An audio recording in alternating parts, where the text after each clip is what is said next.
நாசாவோட Hubble space telescope ஒரு பிரம்மாண்டமான Discovery பண்ணியிருக்கு.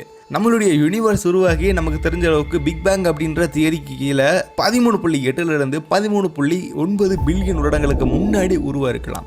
அந்த அடுத்த 1 பில்லியன் வருடங்கள்ல நம்ம எக்ஸாக்டா சொல்லணும்னா 90 மில்லியன் வருடங்கள்ல ஒரு நட்சத்திரம் அப்படின்றது உருவாயிருக்கலாம் அப்படின்றத கண்டுபிடிச்சிருக்காங்க. இது நம்மளுடைய பூமியிலிருந்து கிட்டத்தட்ட 12.9 பில்லியன் ஒளியாண்டுகள் தொலைவில் இருக்கும் அப்படின்றத விஞ்ஞானிகள் சொல்றாங்க.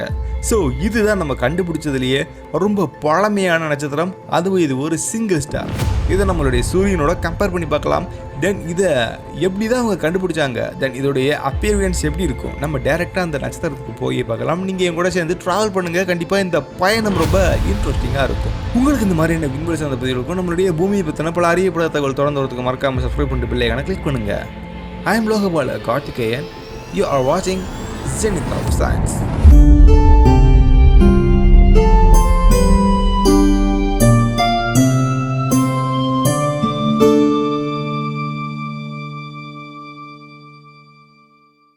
கடந்த 2018 ஹபிள் ஸ்பேஸ் டெலஸ்கோப் ஒரு வித்தியாசமான ஒளியை பார்த்துச்சு. இந்த ஒளி ரொம்ப மங்களாகவும் இருந்துச்சு. அது மட்டும் இல்லாமல் இதில் ஏதாச்சும் ஒரு வித்தியாசம் இருக்கும் அப்படின்றதும் ஹபிள் கவனிச்சது. ஹபிளை வழிநடத்தக்கூடிய அந்த சயின்டிஸ்ட் டீம் இந்த டேட்டாவை அனலைஸ் பண்ணும்போது தான் தெரிஞ்சது இது நம்ம கண்டுபிடிச்சதே ரொம்ப அதிகமான தொலைவில் இருக்கக்கூடிய நட்சத்திரம் அப்படின்ட்டு. இதோடைய வயதை நம்ம கண்டிப்பாக கணக்கு பண்ணோம்னா மேபி நமக்கு பல அறியப்படாத தகவல் வரத்துக்கு வாய்ப்பு இருக்குது அப்படின்றத நம்புகிறாங்க. அந்த வகையில் இதை பல வழிகளில் ஆய்வு பண்ணதில் இது கிட்டத்தட்ட நம்ம யூனிவர்ஸ் உருவாகி, அதாவது நம்ம பிரபஞ்சம் வெடித்து கிட்டத்தட்ட 90 மில்லியன் வருடங்களில் உருவான ஒரு நட்சத்திரமாக இருக்கும் அப்படின்றத அவங்க கண்டுபிடிச்சாங்க. அதாவது இது நம்மள்ட்ட இருந்தே கிட்டத்தட்ட 12.9 பில்லியன் ஒளியாண்டுகள் தொலைவில் இருக்கின்றத விஞ்ஞானிகள் நம்புகிறாங்க. ஸோ இதுக்கு அர்த்தம் அந்த நட்சத்திரத்தோட ஒளி அது இருக்கக்கூடிய இடத்துலேருந்து நம்ம பூமிக்கு வர்றதுக்கு கிட்டத்தட்ட 12.9 பில்லியன் வருடங்கள் ஆகலாம் அப்படின்றத நம்புகிறாங்க. ஸோ 2018 ஒரு நட்சத்திரத்தை பார்த்தாங்க. அதோடைய ஒளின்றது கிட்டத்தட்ட 12.9 பில்லியன் வருடங்களுக்கு முன்னாடி என்ன ஒளி இருந்ததோ அந்த வெளிச்சத்தை இப்போ நம்ம பார்த்துருக்கோம். ஸோ அதோடைய ஆரம்பகால வயது அப்படின்றது இப்போ நமக்கு தெரிஞ்சது 90 மில்லியன் வருடம். ஆனால் இப்போ கரண்ட் டேஸில் பார்த்தோம்னா கிட்டத்தட்ட பல பில்லியன் வருடங்களாக இருக்கும் அப்படின்றதான் விஞ்ஞானிகளுடைய ஒரு மிகப்பெரிய கருத்து. 90 மில்லியன் வருடம் பழமையான நட்சத்திரம்னா இப்போ இருக்கக்கூடிய இந்த யூனிவர்ஸோட வயசோட கம்பேர் பண்ணும்போது வெறும் 7% அப்படின்றத நம்ம சொல்லலாம். இப்போ இருக்கக்கூடிய கரண்ட் ஏஜோட கம்பேர் பண்ணும்போது இது வரைக்கும் நம்ம டிடெக்ட் பண்ணதில், அதாவது நம்ம கண்டுபிடிச்சதில் ரொம்ப தொலைவில் இருக்கக்கூடிய சிங்கிள் ஸ்டார்னால் இதை நம்ம கன்ஃபார்மாக சொல்லலாம். இதை நம்ம பூமியோட மைய நட்சத்திரமான சூரியனோட நம்ம கம்பேர் பண்ணாமல் இருக்க மாட்டோம். ஏன்னா ஒரு விண்வெளி ஆராய்ச்சியை நம்ம பண்ணோம், ஒரு டிஸ்கவரி பண்ணோம்னா கண்டிப்பாக நம்மளுடைய சூரிய குடும்பத்தில் இருக்கக்கூடிய ஏதாவது ஒரு விண்வெளி பொருளோட கம்பேர் பண்ணுவோம். ஸோ இது நட்சத்திரம் தான் நம்ம சூரிய குடும்பத்தோட மைய தலைவரான சூரியனும் ஒரு நட்சத்திரம். ஸோ சூரியனோட கம்பேர் பண்ணும்போது கிட்டத்தட்ட இது 50 மடங்கு அதிகமான மேஸ் இருக்கக்கூடிய ஒரு நட்சத்திரம் அப்படின்றத கண்டுபிடிச்சிருக்கோம். அது மட்டும் இல்லாமல் இது ஒளியை வெளிப்படுத்தக்கூடிய அந்த ஒரு சதவிகிதம் அப்படின்றது பல மில்லியன் மடங்கு அதிகமாக இருக்கலாம் அப்படின்றத விஞ்ஞானிகள் சொல்கிறாங்க. இந்த நட்சத்திரத்துக்கு சயின்டிஸ்ட் வச்ச பேர் Earendel அப்படின்றத சொன்னாங்க. அதாவது இது ஒரு ஓல்டு இங்கிலீஷ் வேர்டு அப்படின்றத மென்ஷன் பண்ணுறாங்க. அதாவது பழமையான ஆங்கில வார்த்தை. இந்த பழமையான ஆங்கில வார்த்தைக்கு ஒரு சரியான அர்த்தம் மார்னிங் ஸ்டார் அல்லது ரைசிங் லைட் அப்படின்றதா இதுக்கு சரியான அர்த்தம். இது எதை மீட் பண்ணி வச்சுருக்காங்க அப்படின்றது தெரியல. பட் நம்ம டெக்னிக்கலாக நம்ம சொல்லணும்னா இதை நம்ம WHL 0137LS அப்படின்னு நம்ம சொல்லலாம். நம்ம பார்க்குற இந்த ஒரு வெளிச்சம் அப்படின்றது கிட்டத்தட்ட 12.9 பில்லியன் வருடங்களுக்கு முன்னாடி இருந்த வெளிச்சம். அதனால இந்த நட்சத்திரம் இப்போ இருக்குமா அப்படின்றது ஒரு மிகப்பெரிய ஆச்சரியம், ஒரு மிகப்பெரிய கேள்வி அப்படின்னு சொல்லலாம். இது ரொம்ப பிரம்மாண்டமான நட்சத்திரம் அப்படின்றனால இது ஒருவேளை வெடித்து ஒரு நியூட்ரான் ஸ்டாராக இருக்கலாம், ஒயிட் ட்வார்ஃபாக இருக்கலாம், அல்லது ஒரு பிரம்மாண்டமான கருந்துளையை உருவாக்கியிருக்கலாம். அதை சுற்றி ஒரு கேலக்ஸி கூட நேரம் உருவாயிருக்கலாம். அந்த கேலக்ஸியில் எக்கச்சக்கமான நட்சத்திரங்கள் உருவாயிருக்கலாம். ஸோ எல்லாமே ஒரு ஹைபோதெட்டிக்கல் கொஸ்டின் அப்படின்னு நம்ம சொல்லலாம். பால்டிமோரில் இருக்கக்கூடிய ஜான்ஸ் ஹாப்கின்ஸ் யூனிவர்சிட்டியில் இருக்கக்கூடிய ஒரு லீட் ஆத்தர், அதாவது இந்த ஸ்டடியை பற்றின அதிகமான டீட்டெயில் எடுக்கக்கூடிய அந்த டீமுக்கு லீடராக இருப்பார் இல்லையா, அந்த ஒரு லீட் ஆத்தர் பிரெயின் வெல்ச் அப்படின்றவர் இதை பற்றி நம்ம டீட்டெயிலாக அனலைஸ் பண்ணிகிட்டு இருக்கோம். ஒருவேளை இதை பற்றின அதிகமான தகவல் நமக்கு கிடைச்சதுன்னா நம்ம யூனிவர்ஸோட ஆரம்ப காலகட்டத்தை பற்றி நம்ம டீட்டெயில்டாக படிக்கிறதுக்கான ஒரு ஆப்பர்ச்சுனிட்டி இந்த நட்சத்திரம் நமக்கு கொடுக்கும் அப்படின்றத சொல்கிறோம். ஏன்னா நம்ம இப்போ பார்க்கக்கூடிய ஒளி அப்படின்றது கிட்டத்தட்ட 90 மில்லியன் வருடம், அதாவது பிக் பேங் வெடிச்சு 90 மில்லியன் வருடங்களுக்கு அப்புறம் இருந்த வெளிச்சம். ஸோ இதை நம்ம டீட்டெயிலாக அனலைஸ் பண்ணி ஒரு சில டேட்டாவை நம்ம அக்யூரேட்டாக இல்லைனாலுமே ஓரளவுக்கு எக்ஸாக்டாக நம்ம கால்குலேட் பண்ணானா 12.8 பில்லியன் வருடங்களுக்கு முன்னாடி இந்த யூனிவர்ஸில் என்னென்ன மாதிரியான மாற்றங்கள் உருவாயிருக்கலாம் அப்படின்ற ஒரு சில தகவல் நமக்கு கிடைக்கிறதுக்கு வாய்ப்பு இருக்குது. ஈரண்டல் அப்படின்ற இந்த ஒரு நட்சத்திரம் பார்த்தோம்னா நம்மள இருந்து ரொம்ப தொலைவாக இருக்குன்றது நமக்கு தெரியும்.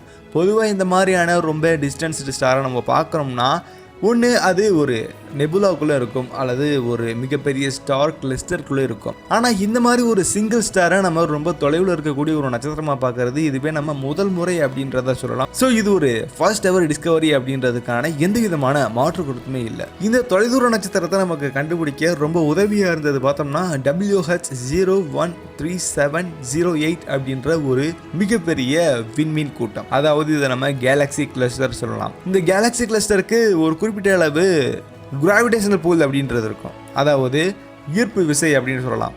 இது இருக்கக்கூடிய ஈர்ப்பு விசையினால அதை சுற்றி இருக்கக்கூடிய பல வெளிச்சங்களை நமக்கு ஒரு லென்ஸ் மாதிரியான ஒரு அமைப்பில் வச்சு நமக்கு தெளிவாக காட்டுறதுக்கு ரொம்ப உதவியாக பண்ணியிருக்கு.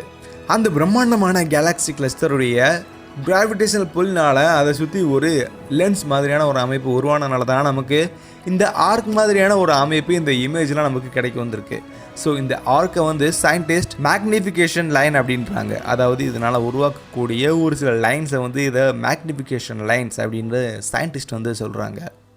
இது பார்த்துட்டு நீங்கள் கேட்கலாம், இது நம்ம பூமியிலிருந்து கிட்டத்தட்ட 12.8 பில்லியன் வருடங்கள் தொலைவில் இருக்குன்னா இதோடைய வயது மேபி இதோடைய வயது வந்து 12.8 பில்லியன் வருடங்கள் ஆயிருக்கலாம் அப்படின்றத நீங்கள் நம்பலாம்.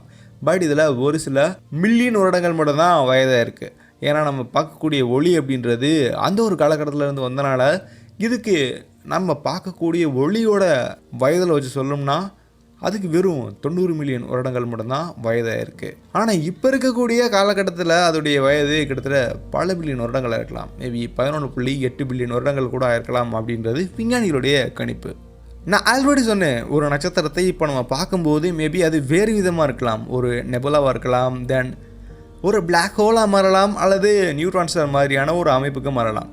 ஆனால் சயின்டிஸ்ட் இதோடைய சைஸ் அண்ட் மேஸை கம்பேர் பண்ணும்போது கண்டிப்பாக இது வெடித்து ஒரு பிரம்மாண்டமான கருந்துளையை உருவாக்கும் அப்படின்றத சொல்கிறாங்க. ஸோ இது இந்த காலகட்டத்தில் ஒரு கருந்துளையாக இருந்திருக்கலாம். அந்த கருந்துளையை நம்ம நோட் பண்ணோம்னா கிட்டத்தட்ட இன்னும் 12.8 பில்லியன் வருடங்கள் பொறுத்திருந்து பார்த்துருக்கணும். அது வரைக்கும் நம்ம பூமி இருக்குமான்றது ஒரு பிரம்மாண்டமான கேள்வி தான். ஏன்னா இதோடைய வயதை வச்சு பார்க்கும்போதே நம்மளுடைய பூமி அண்ட் நம்மளுடைய ஸ்டார் வந்து இன்னும் 4 பில்லியன் வருடங்கள் மட்டும்தான் உயிரோடு இருக்கும். அதுக்கப்புறம் வெடித்து நம்ம பூமிலாம் செதறிடும். ஆனால் இந்த பிளாக் ஹோலாக மாறக்கூடிய அந்த ஒரு தருணத்தை நம்ம பார்க்கணும்னா 12.8 பில்லியன் வருடங்கள் ஃப்யூச்சரில் காத்திருக்கணும். ஆனால் அது வாய்ப்பு இல்லை அப்படின்னு தான் நம்ம சொல்லணும். நம்ம ரெட்ஷிஃப்ட் அப்படின்ற ஒரு மெத்தடை பயன்படுத்தி இதை நம்ம அளவு எடுத்ததுனால தான் நம்ம இதோடைய வயதும் அண்ட் இதோடைய தூரத்தையும் நம்மளால் கணக்கு பண்ண முடியுது. இன்னும் ஒரு அறியப்படாத கேள்வி என்னென்னா, இந்த நட்சத்திரம் நமக்கு தெரிஞ்ச அளவுக்கு இப்போ நம்ம சிங்கிள் ஸ்டார் அப்படின்னு சொல்கிறோம். பட் இது டபுள் ஸ்டாராக கூட இருக்கலாம் அப்படின்றத விஞ்ஞானிகள் வந்து நம்புகிறாங்க. இது பைனரி ஸ்டாரா அல்லது சிங்கிள் ஸ்டாரா அப்படின்றது போக போக தெரியும். ஏன்னா 2018 எடுத்த தகவலையே இத்தனை வருடங்களாக பாதுகாத்து அதை இன்னும் டீகோட் பண்ணி நமக்கு 2022 கொடுத்துருக்காங்கன்னா இன்னும் பல தகவல் தொடர்ந்து அடுத்தடுத்த வருடங்களில் வரும் அப்படின்றத நம்ம பொறுத்து இருந்து பார்க்கலாம்.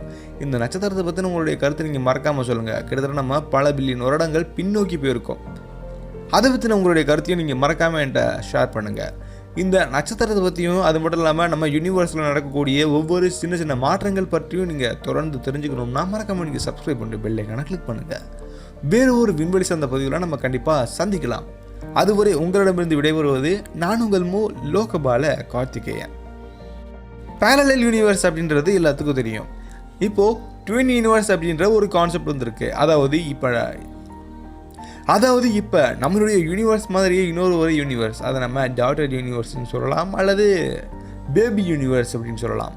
அதை பற்றின நீங்கள் தகவல் அதிகமாக தெரிஞ்சுக்கணுன்னா இப்போ ஐகார்டில் ஒரு லிங்க் ஷோவாக நீங்கள் கிளிக் பண்ணுங்கள். ரொம்ப இன்ட்ரெஸ்டிங்காகவே இருக்கும். Thank you for watching. See you in the next video. Bye. மரம் வளர்ப்போம், வரும் கால சந்ததிகளை காப்போம்.